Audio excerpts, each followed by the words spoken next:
Hi everyone, this is Shazir Rafiq. In today's lecture, we are going to discuss another topic from IGCSE O-Levels Business Studies, that is market research. Well, market research is basically action of collecting or gathering information. जो भी data हम collect कर रहे हैं, अब वो किसी भी सोर्स से कर रहे हैं, उसके सोर्सेज को आगे जाकर डिस्कस करेंगे.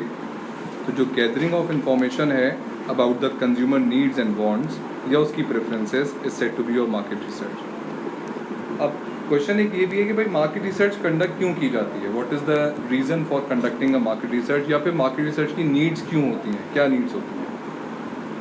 तो these are some of the specified reasons और needs for market research.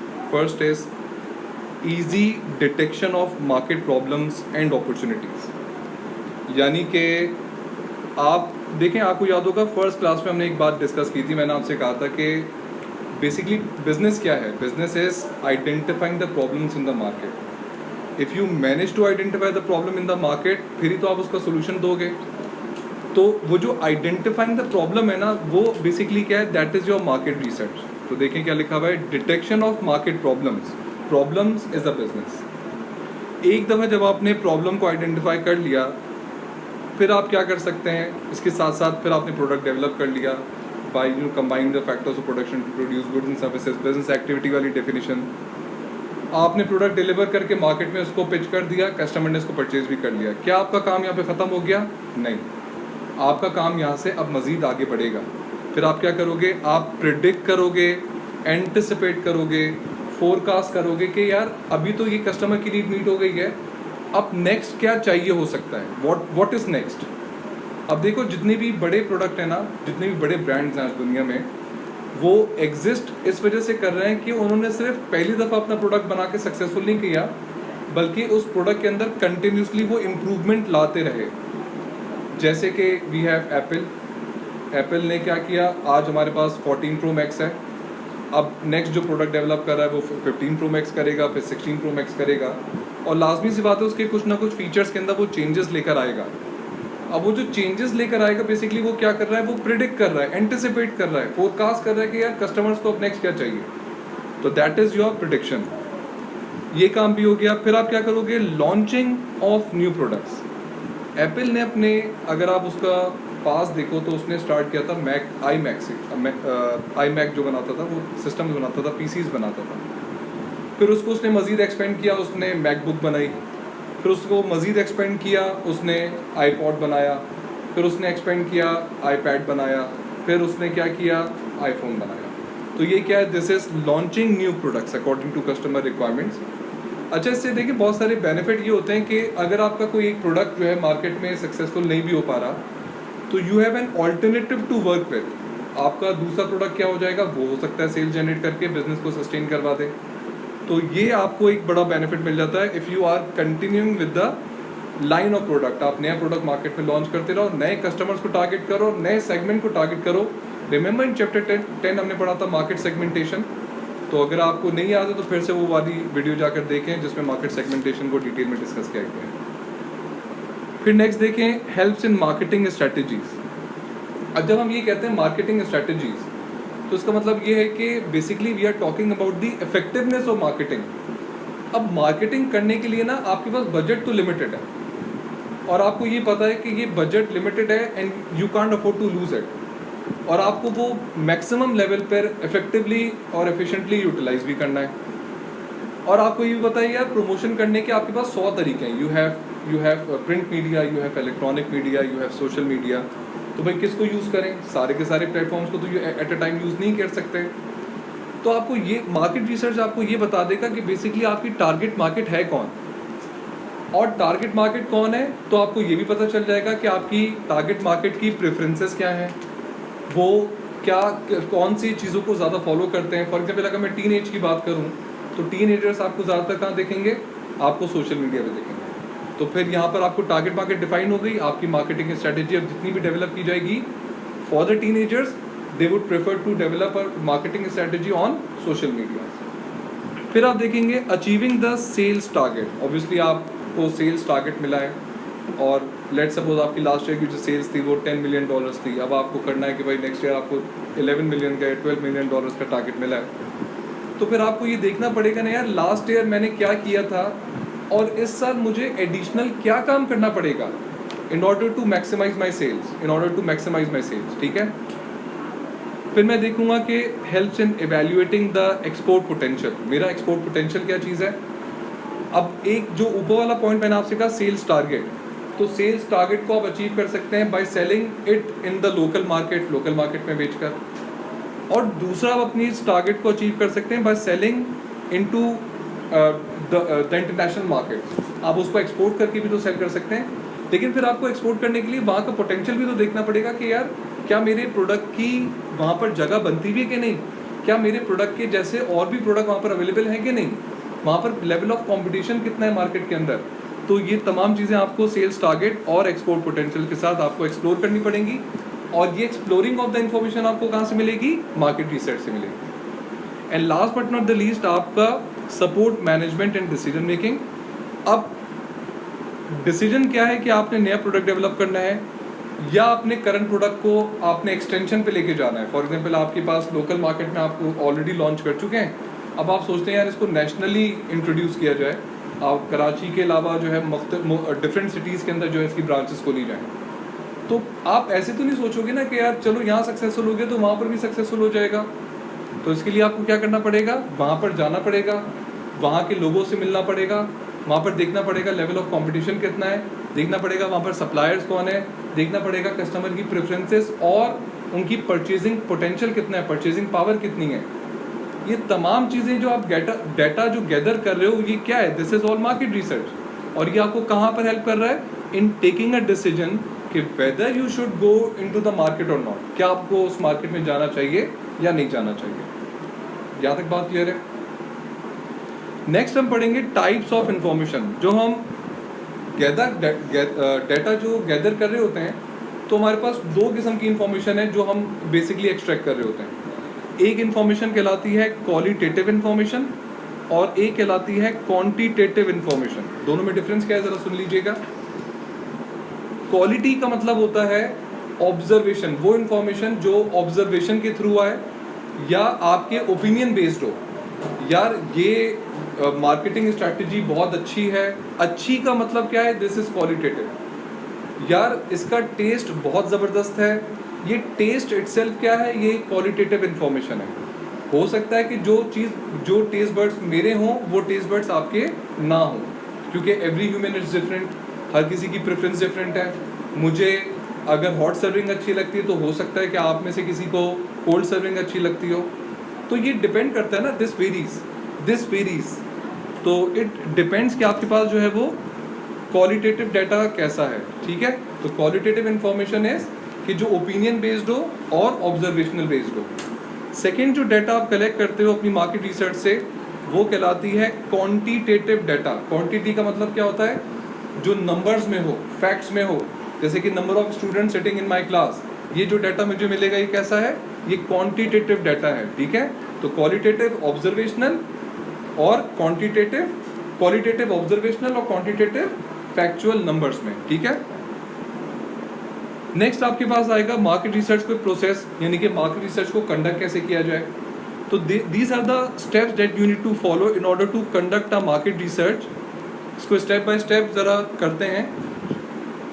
Number 1 हमारे पास है कि हमने प्रॉब्लम आइडेंटिफाई कर ली के बाद हम मार्केट रिसर्च करें तो उसका कोई ना कोई एम होना चाहिए, कोई ऑब्जेक्टिव होना चाहिए कि हम ये कर क्यों रहे हैं, क्या मकसद है, क्या अचीव करना चाह रहे हैं, अपने आप को कहाँ देखना चाह रहे हैं लॉन्गर रन के अंदर। तो this is what you have identified the problem.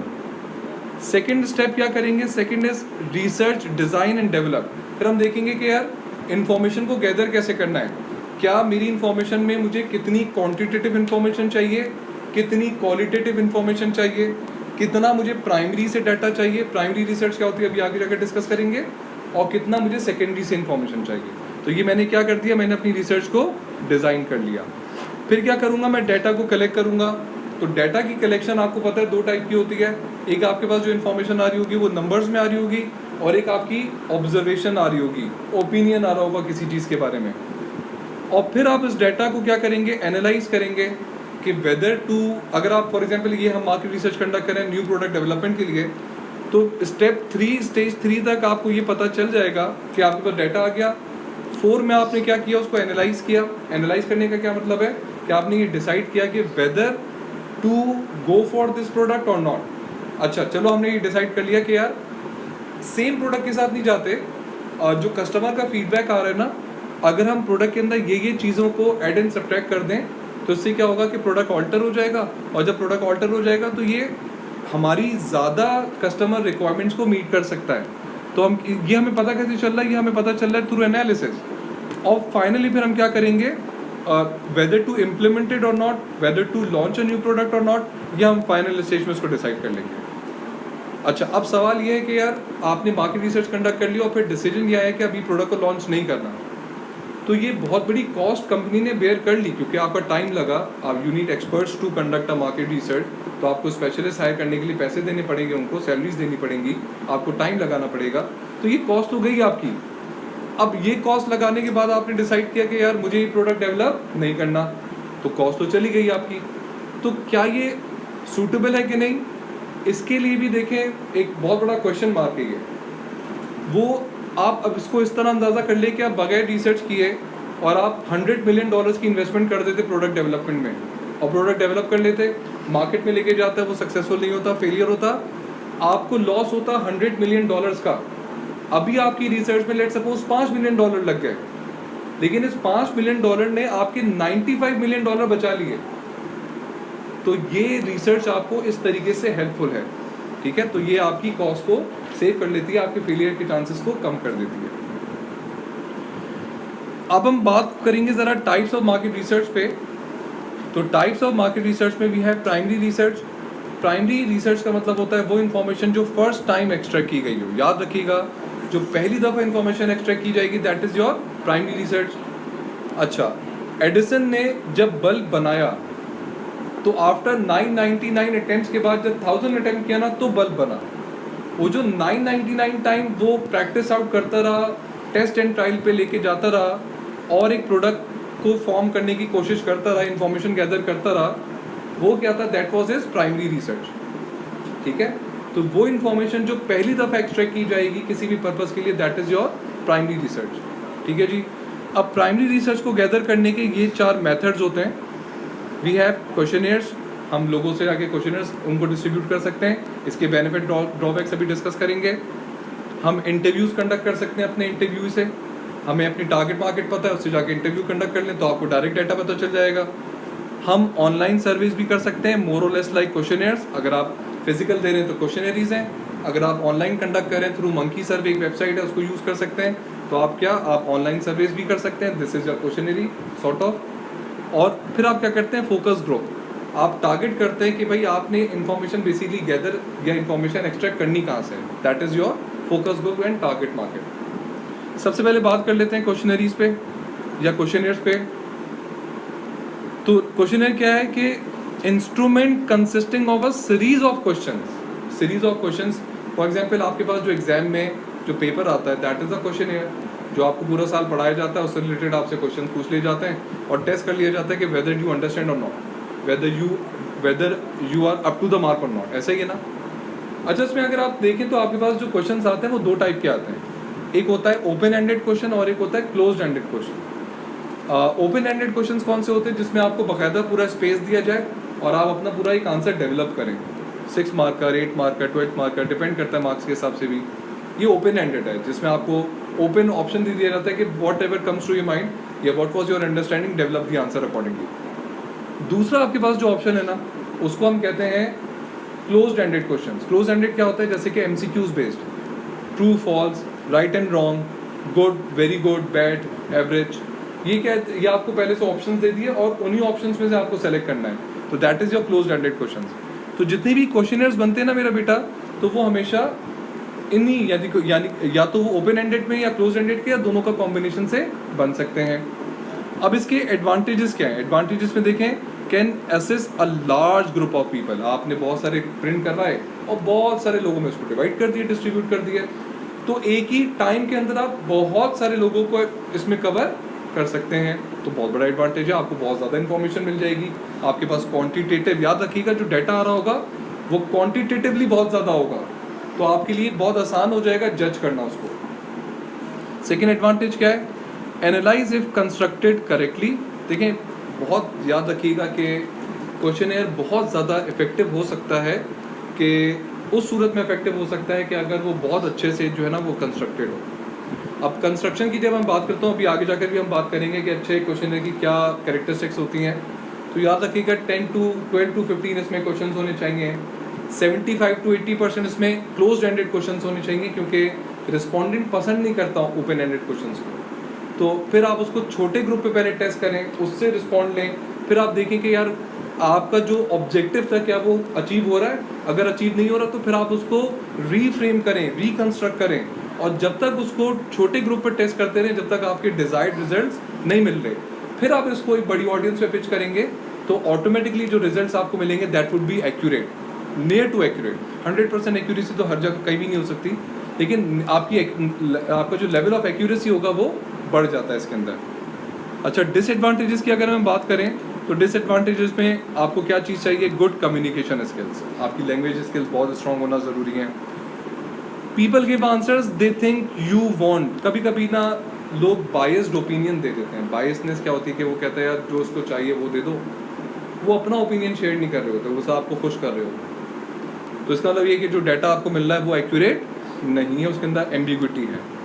Not very good for getting in depth information. अब मैंने आपसे कहा इन डेप्थ इन्फॉर्मेशन के लिए क्या चाहिए? आपको क्वालिटेटिव डाटा चाहिए, क्योंकि जब तक आप किसी चीज़ को ऑब्जर्व नहीं करेंगे, जब तक आप किसी चीज़ को इन डेप्थ एनालाइज नहीं करेंगे, जब तक आपको उसकी इम्पोर्टेंस का अंदाज़ा नहीं हो पाएगा। तो याद रखिएगा कि क्वेश्चनर्स के थ्रू हमें जो इन्फॉर्मेशन मिल रही होती है वो क्वांटिटेटिवली तो बहुत अच्छी है, लेकिन क्वालिटेटिवली इतनी स्ट्रॉन्ग नहीं होती है। इंटरव्यूज़ की बात कर लेते हैं। इंटरव्यूज़ क्या है बेटे? Interviews essentially a structured conversation where one participant means that there are two parties, एक इंटरव्यूई है और एक इंटरव्यूअर है। इंटरव्यूई जिससे इंटरव्यू कंडक्ट किया जा रहा है, इंटरव्यूअर जो इंटरव्यू कंडक्ट करेगा, ठीक है। अब इसमें आपको वही सेट ऑफ क्वेश्चंस मिल जाते हैं। बेनिफिट क्या है? Share many of the advantages of the structured interviews.